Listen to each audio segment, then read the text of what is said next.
Hello YouTube, this is Morgan, Airspeed Prime here at my next Airspeed Reads Naruto video. This is going to be my last video of the year for 2016, and it's going to be, as promised, the volume review for Naruto Volume 48, so Airspeed Reads Naruto for Volume 48. This volume is called The Cheering Village, and of course this is the resolution of the Pain arc as we transition into the Five Kage Summit arc. But yeah, cover. Really nice cover this time out. Really kind of represents the kind of core of what this kind of arc, kind of fundamentally at its base level, is about. The prophecy, who I initially thought it was, who it turns out to be, and I suppose the eventual reveal. That's kind of both actually in the end, who end up kind of creating the revolution, the great change in the world. And it's just nice to have Jiraiya on the cover again. Very, very fitting. This time around it is an 11 chapter volume, I believe. It is actually. So it's 443 to 453. The interview, the response, top of the world. I just want to protect them. I believe. Heirloom, the blossom of hope, the cheering village, Sasuke's disposal, pressured by Danzo, and Go Kage Summit Eve. Overall, really good volume. As we, of course, as I said, end the Pain arc in a very, very interesting way, kind of having Naruto talk to the villain, learn about his story, then respond and kind of, I wouldn't say change the villain's mind, but give the villain hope in something that his whole goal had been about accomplishing something in a set way, because he thought that the other way to do it would never be possible, and now Naruto is kind of giving him hope that he can accomplish this. And then Naruto returning home as the hero of the Leaf Village for sure this time round. We knew obviously in last volume that the village was beginning to notice him a lot and kind of acknowledge him a lot. And so to kind of have him return here and be just celebrated as a hero, very, very big moment. And then, obviously in the aftermath, we have the setup for who the next Hokage is going to be, because of Tsunade is kind of unconscious after what she did to help save everyone in the village. Everyone, is basically everyone who died is alive again, so Kakashi is not dead anymore, Shizune is not dead, and so on. And then the Cloud Village people arriving, and the reveal that Danzo has basically declared Sasuke an enemy of the village and has to be disposed of. So everyone's kind of looking to deal with the after effects of Danzo becoming Hokage. Sasuke finds out about this and is basically like, okay, I'm going to assassinate Danzo during the Five Kage Summit. So because the village was just destroyed, Sasuke changes his plans, and that's where we go. So that's the gist of the volume. So let's get into some specifics. So immediately what we have here is Naruto has defeated the last Pain, takes out the chakra receiver rod so he can't reactivate him. He says he wants to go and speak to the Master Pain, the transmitter, alone. And on the way there, he encounters, Shikaku, Inoichi, and so on. And they basically have a talk with Naruto about why you can't go alone, why you need reinforcements, and it's really, really interesting kind of what he talks about. How can you be so selfish? We're all grateful that you defeated the Pains, but but we're way beyond the point where talking can resolve things. And I really, really like Naruto's response to Inoichi here. Then are you saying that crushing the Pain Master and his subordinates and the entire enemy village is the solution? And Inoichi doesn't answer this and just says, and what is talking going to accomplish? He's an enemy, we can't think of forgiving him. And the whole idea, Naruto's presenting this idea of I'm not thinking of forgiving him, but I want to learn more about him and kind of figure it out so that maybe we can resolve this by talking. And Shikaku eventually is the one who allows Naruto to go and speak to Pain alone, because of this kind of little flashback that we get here of a time where he was talking to his son, Shikamaru. And Shikamaru just says, where'd I go? I went to lecture Naruto, not to be all depressed. I hadn't planned on it. My legs just moved of their own accord. That kid's got something no one else has. He's going to become a very important shinobi to this village. When I'm with Naruto, he makes me want to walk with him at his side. And kind of Shikaku kind of sees that now in Naruto as he is now. And we get the eventual kind of confrontation as we kind of end that chapter of the finally Nagato meeting Naruto. the two key disciples of Jiraiya meeting. And immediately Naruto goes in, has Sage Mode activated. Nagato attacks him initially, but Naruto takes the hit purposefully and kind of powers out of it, and kind of basically stops before killing Nagato at this point. He says, I really can't forgive you. I'm so mad. I'm shaking. I'll never get over this. But he stops and says, you know, Perfect Sage said that he truly believed that one day, the day would come when people would understand one another and live in harmony. He was telling me, but I was only half listening. He said he was passed on his quest to me, but all I cared about was being his worthy disciple. Now I understand. Now I understand what he was trying to say. Things aren't that simple, and kind of you see that Nagato kind of agrees with this in general, but kind of his perspective on it is that Jiraiya was just an idealist. He was being completely unrealistic with his idea of thinking people can understand each other, and we have the usual thing. It's just like, now you see the reality. Can you still truly believe Master Jiraiya's ridiculous words? And it's interesting in that, like, Conan is kind of constantly saying to Nagato, just attack him, kill him, take him out. But Nagato is kind of like, I want to hear his response. What does he have to say with regards to what is your plan to bring peace to the shinobi world? And it's really, really interesting.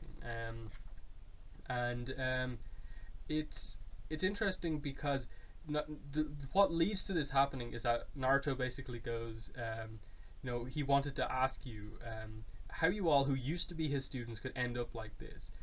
I mean, I can see that you're not like those other Akatsuki who just revel in killing, but I don't know anything else about you.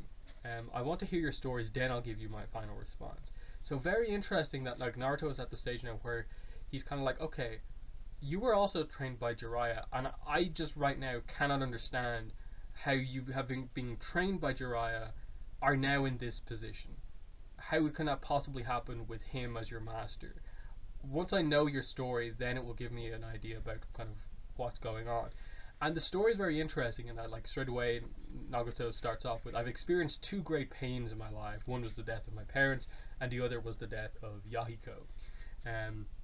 So they're the two key ones, and the reason that he hates Konoha is because his parents were killed by Konoha shinobi, somewhat by accident, in that his parents were still surviving in the middle of a war zone, and at night time they came in, and as Nagato's parents tried to defend them, they thought they were enemy ninja and killed them. So it was a tragic one, but it's not like just this kind of really brutal thing where like Konoha just completely did something wrong. It was of course terrible what happened here, but it wasn't exactly they just purposefully killed them, like evil Konoha shinobi type thing.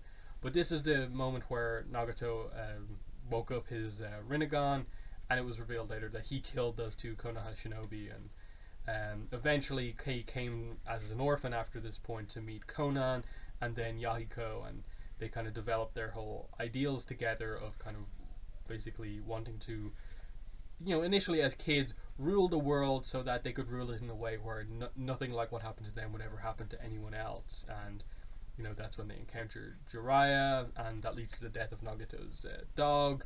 But they kind of begin to learn from him, and he kind of begins to see Jiraiya as someone who is different than the other Leaf shinobi. That's kind of how he gets over his issues with having learned from a Leaf shinobi as well in Jiraiya, that he really did come to understand him and kind of see something in him as a master. But after their training and him establishing the fact that Jiraiya really helped him to kind of learn to control his Rinnegan and his powers, and kind of learn about he kind of establishes that the whole reason he's so obsessed with pain is in part because of Jiraiya. Master continue on with this. Once you have been hurt, you learn what it is to hate. If you hurt another, you become hated, in addition to shouldering a sense of guilt. But it is because one understands such pain that generosity towards others becomes second nature. A person matures, grows up because you experience pain. And fundamentally from something Jiraiya said, that's kind of where pain has developed his whole ideology basically based around. And his answer to the whole question of how is he going to help resolve things is just that he just wants to protect his friends no matter how much pain befalls him. And so this leads to the formation of the Akatsuki, as we kind of find out here, that it initially started as a pretty good organization, that they were just there kind of trying to bring peace to the world. It was initially like a peace organization. It was meant to be, I suppose, the second wave of kind of what the Sage of Six Paths did, by bringing peace by somewhat using force, but trying to actually understand people.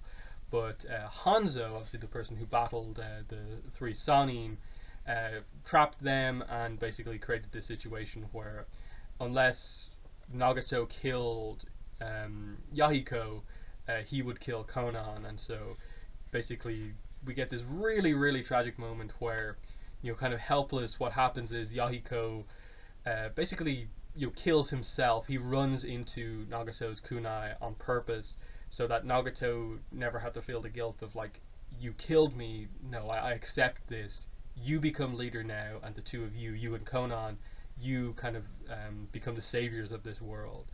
And this is obviously established to be the second key pain in his life. And we find out that in the aftermath of this battle, how they get out of this trap is that Nagato just goes crazy with hatred in this battle and uses kind of incredible Rinnegan powers. He is the one to summon the Geto statue, so that's a notable thing. I'm kind of struggling at this moment to remember how much exactly we know about the Geto statue at this point in the series. I think all we really know about it now is just that it's this important thing that they are sealing the tailed beast into. We don't really know anything else about it really beyond that. So either way, this is the explanation. Nagato, because of the Rinnegan powers, summoned this thing and basically forced Hanzo to retreat. So that's really interesting, and it also kind of establishes this is why Pain in taking over the Hidden Rain village was so brutal against Hanzo, because Hanzo was the one who killed Yahiko. So that's why he basically eliminated the Hanzo kind of family clan completely, which we find out when I believe when Jiraiya was investigating the Rain Village a couple of volumes ago. So it's a lot of things that informs that like his vengeance, he took vengeance against Hanzo, and then just last volume, of course, he took vengeance against the Leaf Village, and this is kind of what's happening at this point in time. So that's the kind of key kind of endpoint. That's how kind of Nagato ended up the way he is. That the death of Yahiko, he became the leader, and over time it kind of changed into what it is now. Toby obviously became involved, used Nagato's hatred, and kind of sent the kind of organization in a different direction. And Naruto then gives his response. He takes out the book, Jiraiya's first book, Tales of a Gutsu Shinobi, and his answer is, basically this. I get where you're coming from now, and yet I still can't forgive you. I still hate you. But Pervy Sage believed in me and left me his quest, so I gotta believe in Pervy Sage's beliefs. That's my answer. That's why I'm not gonna kill you. So he's not going to kill him. He's not going to give in to his revenge because he believes in what Jiraiya said initially, of that if we try to understand each other and stop this cycle of hatred, we can maybe make something happen.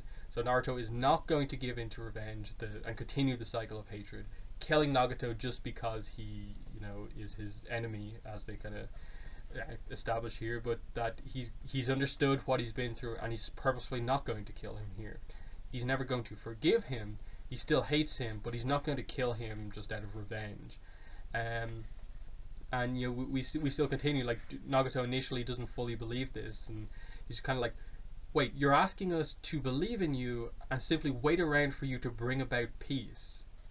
Like there can be no peace in this kind of cursed world. He still doesn't understand that, and Naruto says a very important line. In that case, I'll break the curse. If there's such a thing as peace, I'll find it. I'm not giving up. And this has a huge impact on Nagato because it's obviously a quote from the first novel that Jiraiya wrote, but Jiraiya in the back of the book established that he wrote this book about the disciple that helped provide him with inspiration. And now Naruto knows who that disciple was. It was Nagato. So fundamentally those words come from Nagato, as we find out, that he was the one who literally said those exact words to Jiraiya and inspired the character of Naruto in Jiraiya's book, which in turn Minato was inspired by to name his son after. So I love how that all connects together with the book and the fact that Nagato inspired Jiraiya, and that's where Naruto's name comes from. It's really impactful, and it's a wonderful way to kind of bring this to a conclusion. In that, a lot of people obviously criticize some of the stuff with the end with villains at times because it's talk no jutsu and he just talks his way out of situations instead of ending it in a fight. But this one really works for me because it's not just this case of like a villain and he just magically talks him out of it. In this case, it's established that these are different villains. That they are that I think Nagato and the others, Conan as well, are different than the other Akatsuki members in that they obviously had the beliefs of Yahiko initially and were they were changed over time by Toby basically. And so it makes sense that he would be able to talk to these people, especially if he kind of did understand them and kind of could talk in similar terms to the way Pain is talking. But yeah, we get that moment of this the whole idea of like then we get the quote as it is in the book with I suppose who Jiraiya would actually picture in that role, and so we get the sequence with the ninja, quit trying to make me give up, if I'll because well, let me get the exact quote. Who are you? And he says, my name is Naruto. So it just brings everything together, and Naruto just says, my name is a precious heirloom from Pervy Sage. I can't just give up and sully my master's gift. I will be Hokage, and I will bring peace to Amagakure. So please believe in me. And the last doubt for Nagato is, why should I? How can you vow that you will not change? Do you really trust yourself not to change no matter how much pain befalls you? Can you guarantee it? Can you trust yourself in that vow? And Naruto just says, if the main character were to change, it would be a different story. It would become something other than the book our teacher left behind, and the main character wouldn't be Naruto. I can't write novels like Master, so any sequel has to come from the life I live. Which is why no matter how much it hurts, I gotta keep walking. Just really good stuff. Because that's who Naruto is. And this all brings everything together from like Naruto's past together with what he's seen of Naruto right in front of him, and he makes a decision of just like, I think I shall believe in you, Uzumaki Naruto, as he takes his hands out of the transceiver thing and uses the jutsu of the seventh pain, the kind of last technique, Gedo art of Rinne Rebirth, and basically, this is what revives everyone left that died during the battle initially here. Lord Fukusaku, Shizune, I suppose most importantly Kakashi, but everyone else who was killed during this battle is revived at this point. As we get Giant Gramp Sage basically saying, it is as my vision foretold, although I never thought two of Jiraiya's disciples would both turn out to be children of prophecy and both become leaders of a shinobi reformation. Perhaps in that moment when Jiraiya chose not to give up, all this became preordained. Who would have thought that book would really become the key to changing the world? And then we get the final moment as, like, most importantly, Kakashi is revived. We see the kind of result of his conversation with his father. I see. It seems you had your fair share of trouble too. However, what a shame that both you and I would die such early deaths, though not as early as your mother. No matter what the end result was, Father, you did your best. I can see that. I can see that now and understand you. You who violated all rules in order to save everyone. I'm proud to be your son now. And it's just this moment of like Kakashi saying that to his father kind of allows his father to move on, as Kakashi still has more to do in his actual life as he's revived. And Nagato just says, I'm still in time at least to revive those I've killed since I arrived in Konoha as like reparations. But in using this jutsu, he's basically going to die, and he just kind of gives his kind of final speech before his death, and says, that wasteful death, eternal hatred and pain that does not heal. That's what war is, and those are the things you will face in the coming days, Naruto. With regard to that book and you, it feels like someone set it all up, or perhaps this was the doing of an actual god. Seems this is it for me, Naruto. I believe you of all people can, bring peace, I suppose. And it's a really impactful end for this character because, his whole kind of thing had been based around the fact that he didn't believe that people could ever truly understand each other. But in Naruto, he sees someone who could actually make that happen, in that this is someone who has just changed him, had him doubting himself, yet he kind of came through on that front, and he's kind of reflecting on Jiraiya's beliefs and that Naruto could actually make this happen. So he puts his faith in him, and even Conan believes in him as well. Because Nagato is willing to believe in you, I will believe in you as well. Um, and we just kind of continue on as she kind of, collects the body of Tendo Pain, and the reveal comes out, of course, that that was the body of Yahiko. And so she buries her two best friends basically, as they've both died, and she just says to him before she goes, "This time I pray that you will be the blossom of hope that never wilts." As we continue on, Kakashi is the one to kind of help Naruto, who does stumble as he walks his way back to the village. Kakashi arrives and is the one to kind of bring Naruto back to the village. But this time, as opposed to the previous time, he came back from a really big fight where he was unconscious and failed to bring Sasuke back. This time he succeeded, everyone is back, and his actions in going alone led to everyone being resurrected. It's just complete celebration in the village that they're happy to see Naruto. They're so thankful for everything he did, and it's the moment that, as Kakashi kind of notes here, he reflects back on Naruto's the moment when he asked everyone what their kind of dreams, their goals were, their aspirations, and Naruto stood up and just said, "My dream is to one day be a better shinobi than Lord Hokage. Then all the other village will have to acknowledge my existence at last." And that finally, like, to some degree, Naruto has accomplished all of that. The villagers have acknowledged him as a hero at this point in time, and he is skilled enough to, I suppose, roughly be on the level of a Hokage at this point in time. So he's kind of accomplished everything he needs to, and that he's finally managed this. And we get some nice moments as everyone kind of sees him return. Hinata crying in the crowd, so glad to see him again.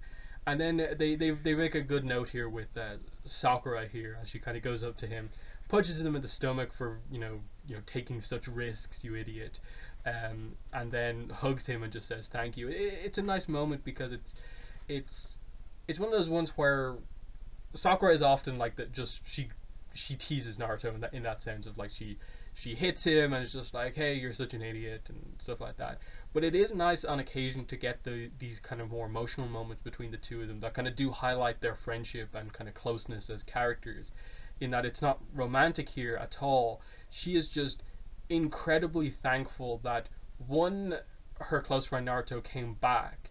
That, again, like the whole idea of the trio, the Sasuke, Sakura, Naruto, that there is such a big closeness between the three of them that for Sakura, if she was to lose Naruto, it would be a kind of soul-destroying moment. So she's happy that he's back, but also that he accomplished what he set out to do, and he saved the village in this moment. We have Iruka reflect on this, and basically a flashback to, like, the first and second episodes of, like, the anime and stuff like that, of, like, the third Hokage talking to Iruka about his childhood and how similar it is to Naruto, and he's kind of crying seeing Naruto kind of grow up like this, and that he's become a hero right before their eyes. Then the rest of the volume is kind of wrap up, basically. We get the Akatsuki kind of planning in that Kisame is going after the Eight Tails. He kind of confronts Sasuke and informs him about what's happening. Sasuke decides he's going to go after Danzo because, most importantly here towards the end of the book, they have to decide on the new Hokage because Tsunade is not waking up anytime soon. So I love this moment at the meeting, and that Danzo's all like, yes, everything has happened, I stopped Naruto from coming back too soon in the battle. It didn't go exactly how I wanted, and that he came back and is the village hero, but most importantly, Tsunade's out of the way, and he's basically just seconds away from to the daimyo of the fire, the land of fire, recommending himself to be the next Hokage. And then Shikaku just pipes up and says, I think we should name Kakashi as Hokage. And everyone's like, oh yes, him, like the son of the White Fang. He's so, like, powerful but also wise. And then like they kind of go through the lineage and that like, oh, he was trained by the fourth Hokage, and the fourth Hokage was trained by Jiraiya was trained by the third Hokage. That's perfect. And then Danzo's just kind of like, no, the third Hokage was the one responsible for all of this stuff happening. You know, us being too kind, like all of these people were, led to this happening and this happening and this happening. This is why we have to make a big change. And they kind of reluctantly agree, and that the village is in a bad spot. That like, okay, maybe we need someone a bit more kind of extreme on some of these things, a bit aggressive. And he's basically named sixth Hokage at this point in time. So. One of the biggest moments in the series that just makes you absolutely hate a character, given that like we've just seen him attempt to obviously like he was basically willing to sacrifice like half the village to get to a point where he could become Hokage last time out by like sabotaging Naruto returning to the village. I suppose part of this as well is because I recently read the two Itachi novels, so like his involvement in those and what he did is just like, I really hate this.